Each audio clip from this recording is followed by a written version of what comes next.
4 people living under the same roof are now behind bars after an infant was found clinging to life inside an alleged Florida house of horrors. Frankly, I think if they'd been living out in the woods as feral children, they would have probably been in a much cleaner, safer environment than what they were in this home. The Putnam County Sheriff is also here with his lead detective, and they are sharing chilling discoveries they say they found behind closed doors.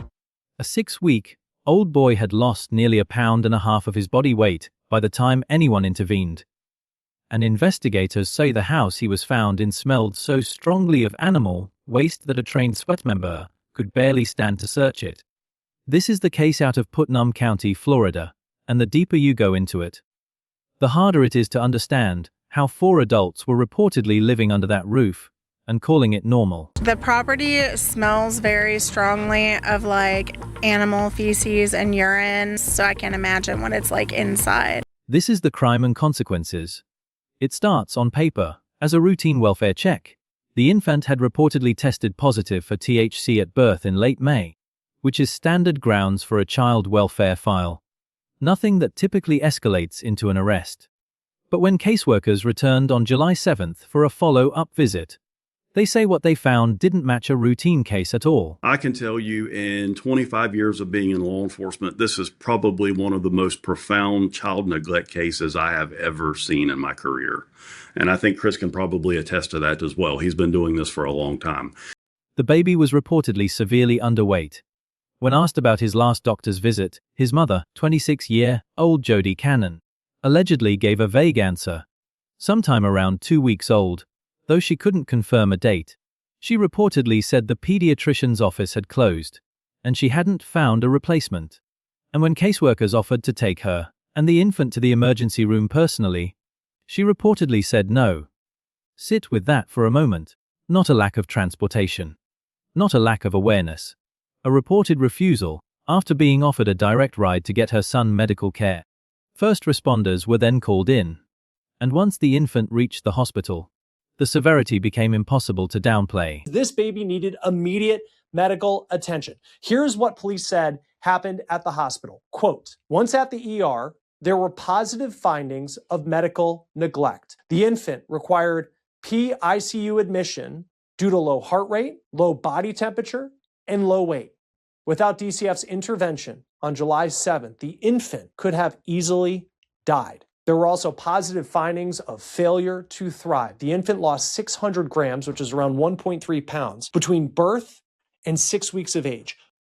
Reports describe a dangerously low heart rate, low body temperature, and a weight loss investigators called consistent with failure to thrive. One note in the report stated plainly that without that July 7th intervention, this infant could easily have died. Cannon was arrested on July 21st on a second-degree felony charge of child neglect, causing great bodily harm, along with an additional neglect count. She's reportedly facing up to 20 years if convicted on all counts.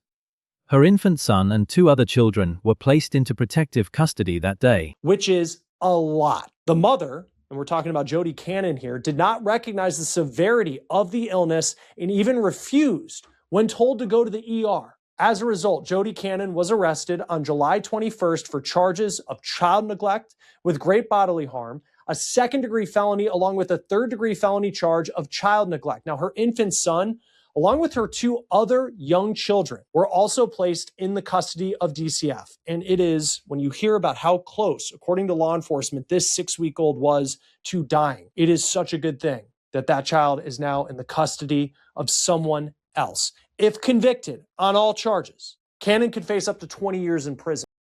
If this were the whole story, it would already be difficult to hear. But investigators say this was only the beginning. There are 4 people, remember, in custody in this case. So I want to fast forward a week later. We're on July 28th now, and the Putnam County SWAT team and detectives with the Putnam County Sheriff's Office served a search warrant for Jodie Cannon's house. And based on information they received from DCF and other resources about the alleged unsafe conditions that the infant child was living in, they had to move in. And when law enforcement arrived at the home, they discovered even more people had been living there aside from Jodie Cannon and her children. And the sheriff told me that he believes that a total of 4 children were living in this house. A week later, on July 28, a SWAT team and sheriff detectives executed a search warrant on the home itself. And that's when they say they discovered the household was far larger than one mother and her children living there.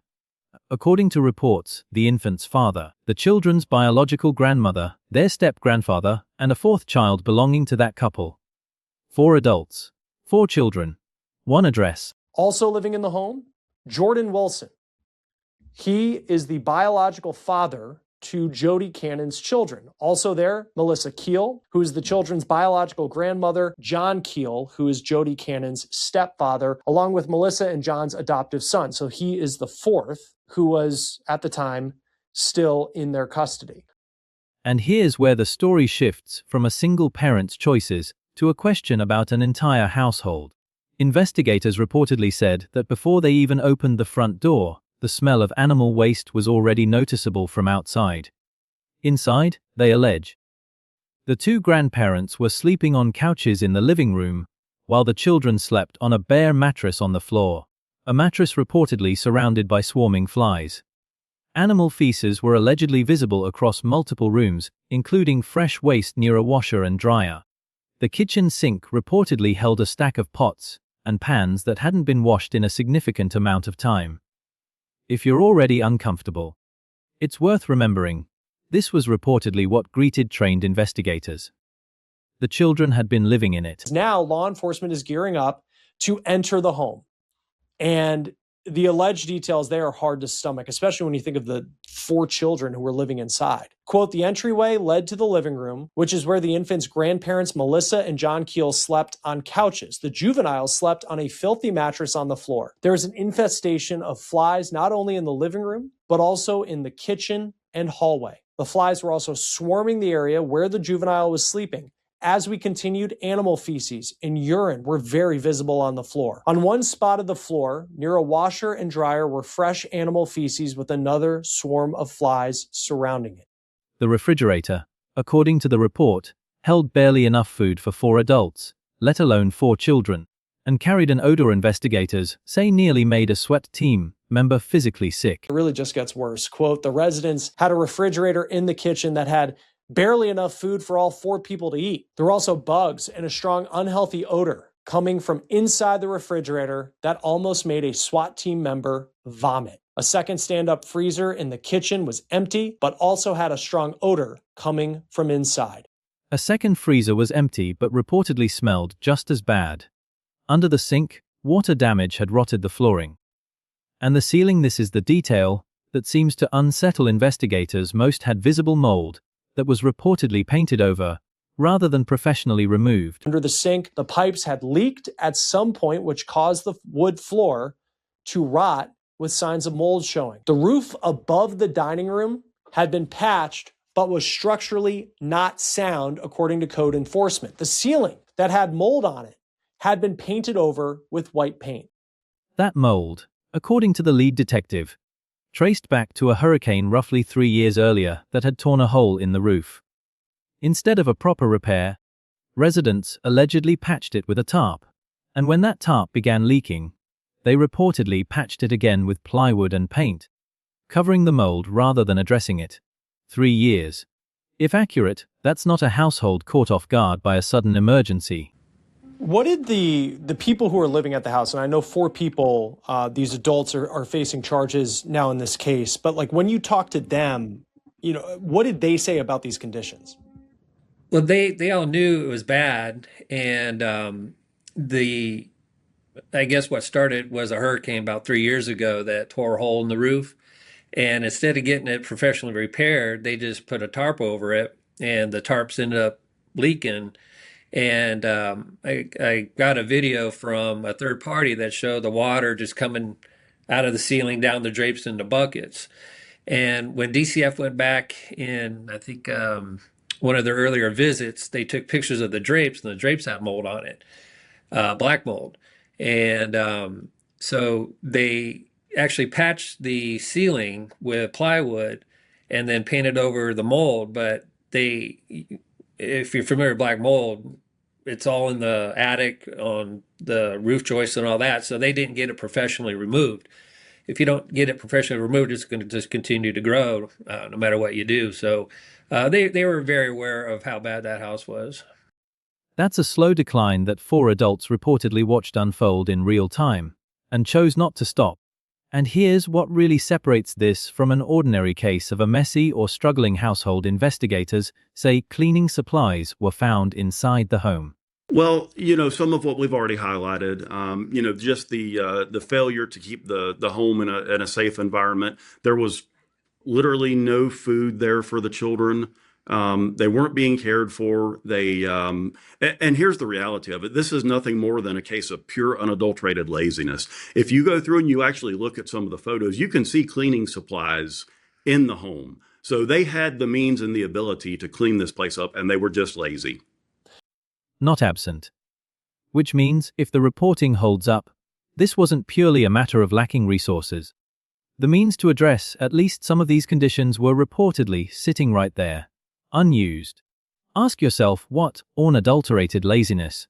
The exact phrase investigators used costs actually when there are 4 children in the house to absorb it.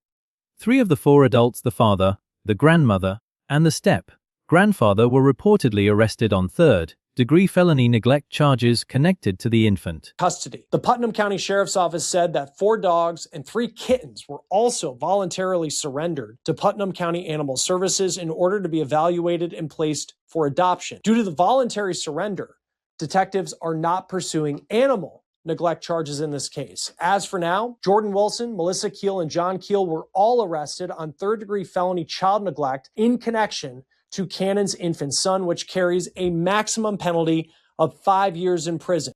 And according to the sheriff's office, additional charges tied to the other 3 children may still be coming. This case, in other words, is not finished. Neighbors told local reporters they'd noticed the conditions from outside for years. The property smells very strongly of like animal feces and urine, so I can't imagine what it's like inside. There comes a point where we need to realize that some people are just evil people and shouldn't be allowed to have children. The smell, the animals reportedly left without food or water, and the general decline of the property. Several said they'd contacted authorities themselves. The neighbor also told Action News Jax that several nearby residents allegedly called CPS because of the home and property's conditions, and she's made attempts to also contact animal control after allegedly witnessing several dogs locked outside the property without food or water for days, along with several matted dogs running up and down the street. Putnam County Animal Services responded to the television station with a statement explaining they responded to the home, and at the time, its residents eventually took corrective action. If those accounts are accurate, this wasn't a family operating entirely under the radar. It was, allegedly, a situation the surrounding community had been watching and flagging long before deputies ever went through that door. If that's true, it raises a question that has nothing to do with any one person's guilt or innocence, and everything to do with how many warning signs have to stack up before intervention actually happens. The house itself has reportedly been condemned by code enforcement. So, Chris, I'll let you take that. The house is actually condemned through our code enforcement department. So once they get out, they have the opportunity to repair the house, but they have to do it during the day. They can't be in the house at night. They've got to get all kinds of permits and all that to even start the work. From talking with family, I believe that the house is actually owned by an older relative. It would be grandma, great grandma, or the lady's grandmother. So I don't see them actually going back into the house at any point or even fixing the house. It might just. Chris, I'm not a contractor, so I can't offer any sort of professional opinion. Sure. But probably the best way to address this home would be with a match and to start over. It's that bad. Yeah. The sheriff's office says the family may be allowed back in during daylight hours to attempt repairs, but not to live there. Investigators, for their part, have suggested it may be easier to start over than to fix what's there. Somewhere underneath every charge, every quote from a report, every detail about mold and mattresses, is a 6-week-old boy who has no idea any of this happened to him. He doesn't know that a caseworker's decision to push back on July 7th may be the reason he's alive today. 4 children. And how Four are they children. doing? Like what health concerns do you have for them considering the conditions they were in? Well, I can't necessarily say that they're thriving, but they've been placed in foster care. So they're obviously in a much better environment that they were in. Frankly, I think if they'd been living out in the woods as feral children, they would have probably been in a much cleaner, safer environment than what they were in this home. He doesn't know what a mattress free of flies feels like yet, or what it's like to be picked up by someone the moment he cries. All he knows, at 6 weeks old, is whatever comes next. And for the first time, according to the record, that's somewhere safe. So here's what I keep asking myself. And I'd genuinely like to know where you land on it. With 4 adults reportedly living in that house, and cleaning supplies reportedly sitting unused inside it, what do you think actually kept this from being addressed sooner? And does the law, as it stands, do enough to catch situations like this before a child ends up in intensive care? Tell me your take in the comments. I read all of them. And if you want to understand what typically happens to children in situations like this, once they're placed in the system, stay close, because that's exactly where I'm headed next.